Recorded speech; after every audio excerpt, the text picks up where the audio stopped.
You know, man, I love pro wrestling. I do. You know, when it's good, it is one of the best forms, one of the greatest forms of entertainment that there possibly is anywhere. I was incredibly disappointed by night one.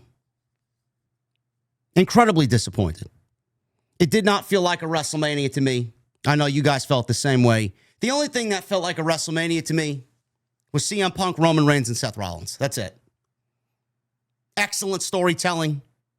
Excellent way to go off the show. Excellent cliffhanger. That could have easily bled into night two, coming out of night one.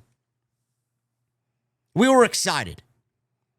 We were down, then we were at a high, and we were excited about tonight. Even on paper, night two looked better than night one.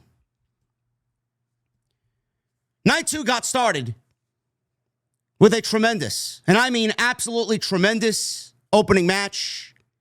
The only thing that I could possibly even think of in the moment that was a better opening match at WrestleMania was at WrestleMania 10 between Bret the Hitman Hart and the King of Hearts, Owen Hart, to open WrestleMania 10 at Madison Square Garden. The only other match that I could possibly think of that opened WrestleMania that was even close to what these ladies did tonight. Those ladies probably had the second best opener to any WrestleMania in the history of 41 WrestleManias. So right then, right from the open, I knew night two was going to be a lot better. You just knew it. Energy was different. The vibe was different. It felt, it sounded like a different WrestleMania. Ladies killed it. Drew McIntyre and Damian Priest killed it. Dominic Mysterio winning the Intercontinental Championship. Killed it. Crowd popped huge for Dominic winning the Intercontinental Championship. Story coming out of that with the tension between the Judgment Day. Looking forward to that tomorrow night on the Raw after Mania.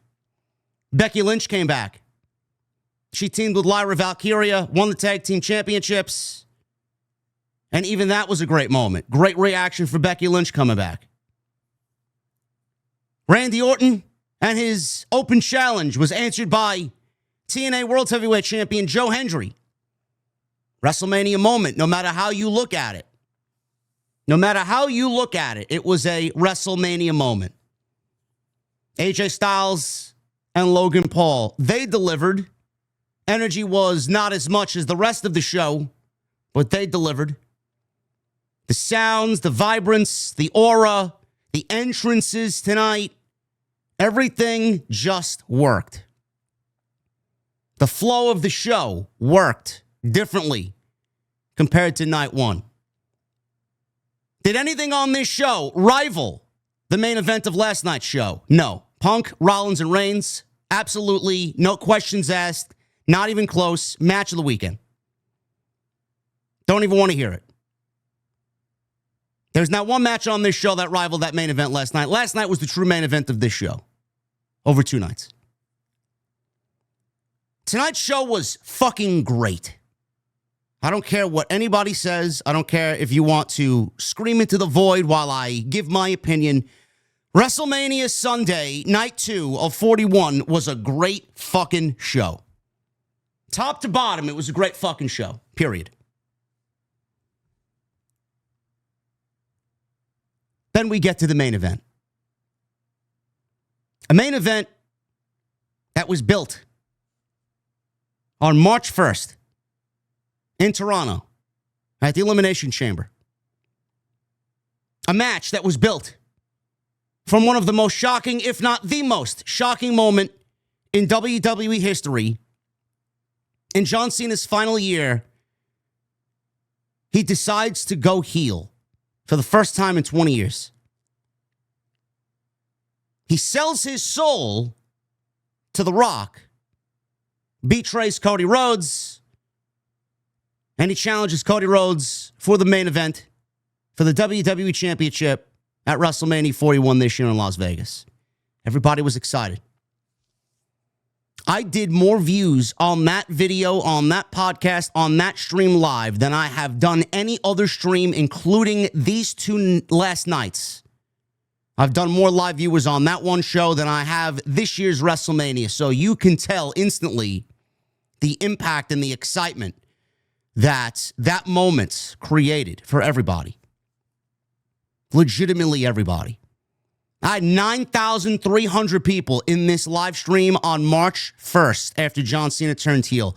I haven't come close to that, and I got the best numbers in the fucking community right now. Haven't come close. I got 6,400 people right now. I'll probably end up with about 75, 8,000 after the WWE post-show media scrum. And still, not even close to what the Elimination Chamber created for everybody. A moment that everybody was super excited about coming on into WrestleMania season. For 2 weeks, WWE did not give us John Cena on television until we got overseas for the WWE European Tour. First week, John Cena versus the fans. Didn't even really say anything to Cody Rhodes or about Cody Rhodes. Week 2, it was more John Cena versus the fans with a little dabble of John Cena versus Cody Rhodes. It was then in week 3, in the UK, on the last show before they come back to the States, it was finally John Cena versus Cody Rhodes, and we finally got the first face-to-face where they went exchange for exchange, blow for blow in a face-to-face promo. The one common denominator out of all these John Cena appearances is he never made one mention of why he sold his soul, if we can even call it that, why he sold his soul to The Rock at the Elimination Chamber on March 1st. We get to WrestleMania, and we get to the main event. John Cena, after everything that he told us, no new entrance, no new theme, no new attire, no new attitude, nothing. Same old John Cena. Jorts, you can't see me, 5 moves of doom, same haircut, everything. Everything is the same. He used this as a vehicle for his heel turn, telling us that we didn't appreciate John Cena when he was here for 20 years, and now that he's retiring and he's a heel, he's not giving back to the fans because they want it. You're getting the same old John Cena that you vehemently disrespected for 20 years. I don't give a fuck about any of you. That's the whole John Cena character. He doesn't care. He comes out tonight. You would think he would at least get a WrestleMania presence, a WrestleMania entrance on the level of a main event in his final year. Nothing. Guy came out as vanilla as anything I've ever seen. No fireworks, no pomp, no excitement, just John Cena. Cody Rhodes gets his entrance. We get the main event. Bell rings. I'm excited. I'm excited to see how they flesh this thing out, especially with John Cena's very limited wrestling ability at this stage of his career. And when we get to the climax of the match, I jump off my couch. I get to the edge of my couch, pick up my drink, take a sip. Referee goes down.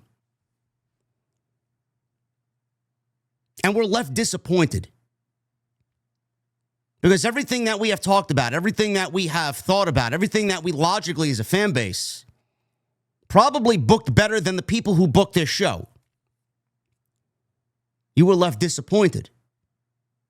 Because not only up until that point did you get a very, very middle-of-the-road, downright bad main event because of John Cena's limited wrestling ability, but you didn't get The Rock, Seth Rollins, Paul Heyman, Drew McIntyre. You didn't get anything that even resembles John Cena selling his soul to The Rock. You got John Cena and Travis Scott. By the end of this thing, John Cena won number 17. And John Cena won number 17 because of Travis fucking Scott. A musician, an artist, who I am being completely honest with you, I have not heard one of his fucking songs. I don't even know what he does. Nor do I care. Yet he's out there holding a replica hardcore championship, and he's out there. Travis Scott is out there. That's funny. We didn't ask for Travis Scott to be out there. We all asked as a community for Travis Scott to get a receipt after what he did to Cody Rhodes at the Elimination Chamber, basically busting his eardrum and giving him a black eye. But we didn't want Travis Scott out there actually helping John Cena, the only one helping John Cena, win number 17 in his final year as a professional wrestler at his last WrestleMania. This message goes out to The Rock. I'm nothing here. I'm not. Rock is never going to hear this. I don't even think they care. I've been doing this shit for way too long, bro. I've been doing this for way too long. I know what's good. I know what's bad. Triple H's comments about, I wish people would just be fans and fuck the criticism. That doesn't really bother me because I'm going to continue doing what I do anyway. I laugh at it more so than I take offense to it. But looking back at his comments with Peter Rosenberg this week, and then we get what we get in the main event of WrestleMania 41 on night 2, how could he even look at himself after saying that bullshit live in front of the world to digest? How could you sit there and look at this ending and expect no one to be upset about it? Before I even say what I'm going to say, I know there are a few people that are probably thinking, well, John Cena wants to ruin pro wrestling. This just goes with what he already told you. Why are you complaining about it? No, it doesn't work that way. John Cena can ruin pro wrestling for everybody by being a heel. That doesn't need to come off in the most ridiculous, most incredulous, most underwhelming, most lame finish for WrestleMania that I've seen since WrestleMania 9. It's almost as if WWE was in competition with themselves because they were in Las Vegas. Let me put my tinfoil hat on. Let me talk conspiracy theories with you guys for a little bit. It's almost as if WWE tried to outdo themselves the last time they were in Vegas when Brett lost the title to Yoko and Brett points to Hulk Hogan to get into the ring and beat Yoko in 15 seconds for the fucking world title and be in a match he was never supposed to be a part of. How do we outdo that terrible creative decision? Travis Scott. WWE in Las Vegas, all they do is make terrible creative decisions. This message goes out to The Rock. If The Rock wants to be back, then The Rock should be back. This 1 foot in and disappear for weeks at a time, months at a time, only to come back and then not revisit what he already has started, which we've seen time and time and time and time again. They'll probably get upset about it. They'll probably criticize it. Just enjoy the road The Rock is going to take you on. You got to be patient, be a fan. Fuck this. Fuck that. Fans are supposed to get upset when they are supposed to get something and then they don't. Go to a restaurant and order something off the fucking menu and then have the fucking waitress come out or the waiter come out and bring you something completely different than what you ordered. And then you complain about it. The head chef comes out and tells you, sorry, guy, go fuck yourself. That's all I had in the kitchen. I didn't tell you that we were out of what you ordered. I made you something on my own. But I didn't want this. Fuck you.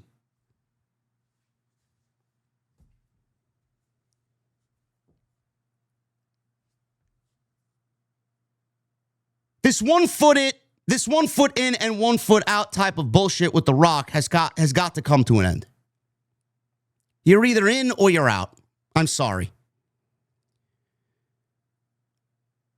This haphazard, I may be there, I may not be there, teases, it is actively killing the creative process. And it's actively killing the fans' hope. It's actively destroying the fans' viewing experience, because if this is the best that you got, and this is what you came up with for the fucking main event of WrestleMania, I don't know how anybody's sitting here pleased with the ending of this show. I don't. Everything revolved around, why did he sell his soul to The Rock? Why? From March 1st to April 20th, we haven't seen one Rock appearance. We haven't heard his name mentioned once. We haven't gotten any answer as to why John Cena sold his soul to The Rock. If The Rock is too busy to show up for the biggest show of the year after he already started something in a long, drawn-out story that involves the WWE Champion and the challenger, the number one contender at WrestleMania 41, if he is too fucking busy to show up and continue what he started, I need you to stay the fuck away for good. Seriously. The more you come back and tease the fans and give them breadcrumbs only to stay away and then stay away and then stay away, and the one fucking day, the one fucking moment that everybody is expecting you to be there because you are an integral part of the fucking story, you don't show up, and then the best you give us is Travis fucking Scott.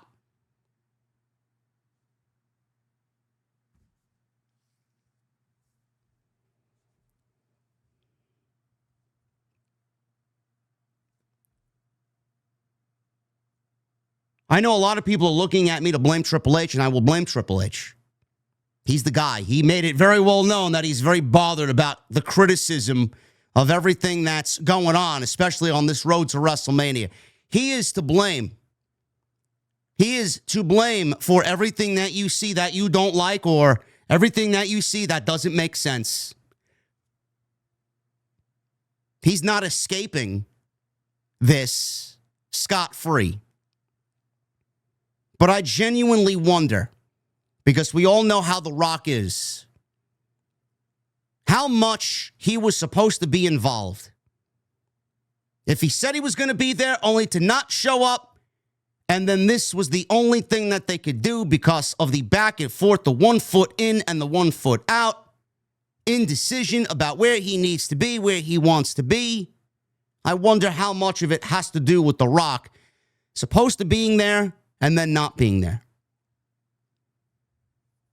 There's no fucking way anybody in this company, I refuse to believe that this is the best that they got. I refuse to believe that this is the fucking decision that they made coming out of last night's show. This is what we're going to do. This is the ending of the show. This is what we're going to do for John Cena winning number 17. I refuse to fucking believe the fact that Travis Scott is the best fucking idea you got for this show to go off the air and John Cena winning number 17. You cannot be that fucking terrible at your job. You can't. You cannot be that fucking terrible at your job. And then you'll go on the post show and you'll go interview with someone like Peter Rosenberg, or you'll give a quote to somebody fucking criticizing the fans for them, criticizing your product and your creative, and then you want to know why.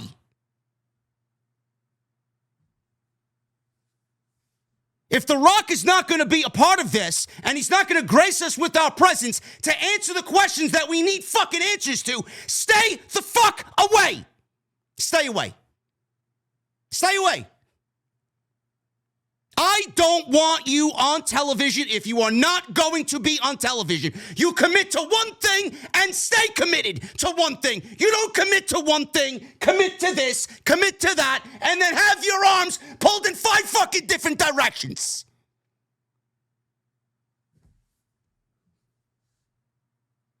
You actively involved yourself in the creative process, and you can't be bothered to fucking give us a payoff.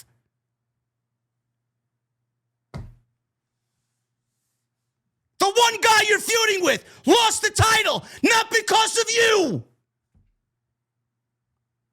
Not because of your master plan. John Cena won number 17 from a fucking rapper who's as big as the fucking bench pole in my room.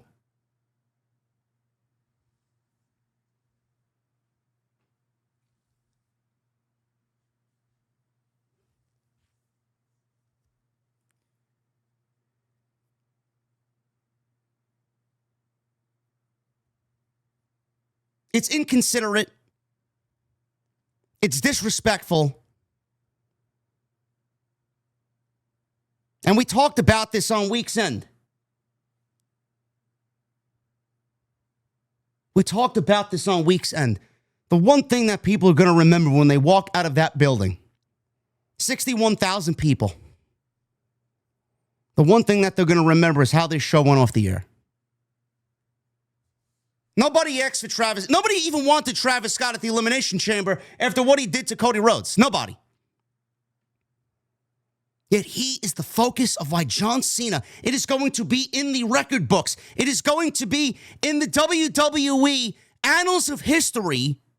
John Cena won number 17, not because of The Rock, who he sold his soul to, or this new mega Hollywood supergroup that was formed to help John Cena lead the WWE in this new evil empire in his final year. No, WWE gave John Cena number 17 because of an assist from Travis fucking Scott.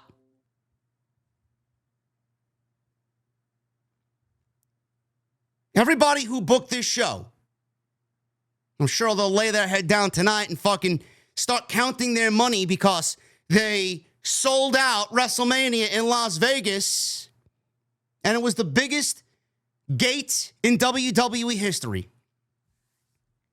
While the fans are sitting here complaining that you gave us a shit ending to an otherwise very middle-of-the-road WrestleMania when you had one job to do, and that was make up for the disaster that you did on night one. And you didn't follow through on it. Of all the nights, the biggest piece to this storyline is not in the building. You cannot sit there and wonder why fans are asking, where is he? Why? The Rock cannot be this fucking stupid. He can't. The guy who is a part of multi-million-dollar businesses across the world, he cannot be this fucking stupid. Does he think we don't need him? Does he think the fans are okay with this? Does he think the fans are happy about this?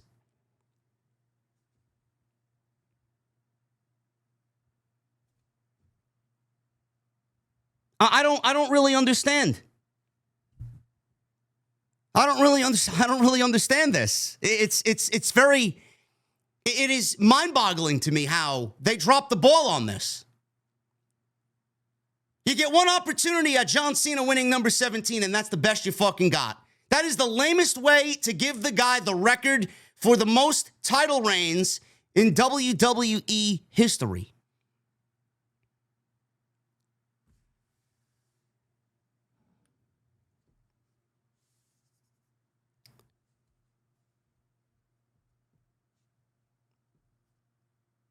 I don't know, man.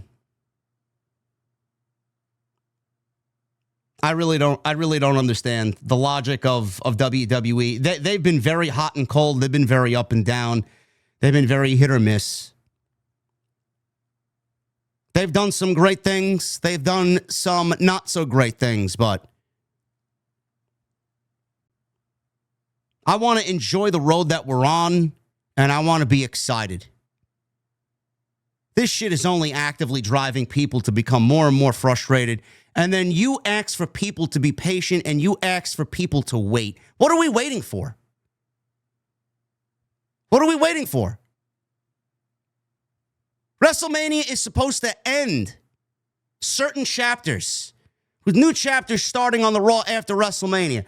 What are you doing going into tomorrow, which is the biggest Monday night show of the entire fucking year? What are you doing tomorrow to really combat the negative reaction now to what you caused here tonight in the main event? Is John Cena going to come out? Are we going to see The Rock tomorrow? Are we going to get any answers as to why he did what he did? Or we're just going to glance over it and move on to the next fucking thing that doesn't make any sense.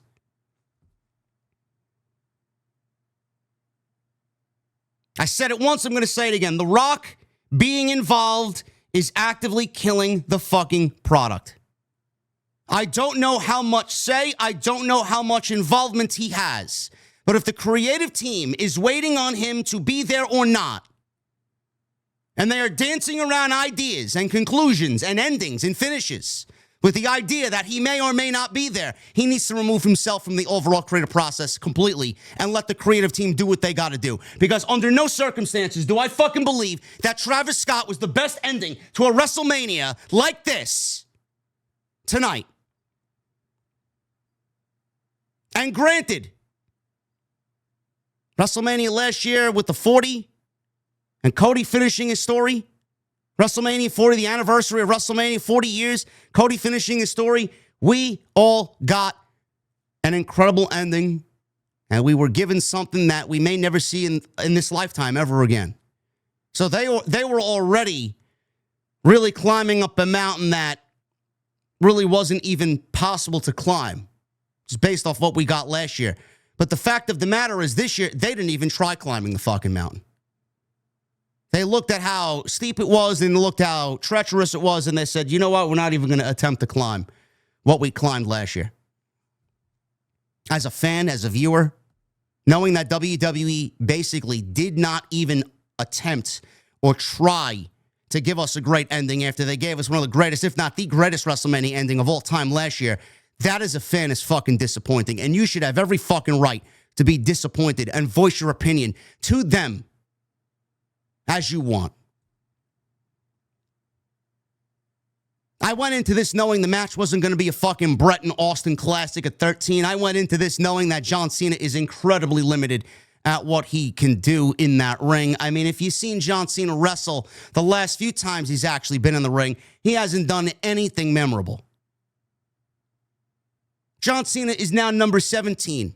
Mr. Number 17. He's got 17 world championships. He's the WWE champion after beating Cody Rhodes.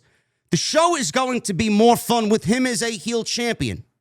I'm not all that crazy about seeing him in the ring wrestling as a heel champion, but him as a heel champion, his heel presence as champion is going to make for a fun environment. But the road on how we got here was miserable. Nothing like it was last year, nothing like it was going into 39. And then the road to the ending that we got tonight, again, miserable. It's as if WWE tried to outdo the last time they were in Las Vegas at WrestleMania 9. How could we make a terrible main event that could rival what we did at Caesar's Palace in 1993? It's disappointing. I don't know how you could look at this and feel anything but disappointment. The match itself, it didn't even matter. It was all about how they got the ending. The ending was fucking garbage. And by the ending being garbage, it's going to make everything else that we got before it, the lead up to the ending, no one is going to care. And it's going to be even more magnified because of how bad the ending was. Now people will go back and say, this was a terrible main event. This was awful. It was a bad match because the ending was bad. If the ending went off the way we needed it to, nobody would care about how we got to the ending. But now that you gave us an obviously terrible ending, the entire match is going to be fucking critically destroyed for years to come. And John Cena's last WrestleMania match will go down as one of the worst of all time. That's on you. That's on WWE.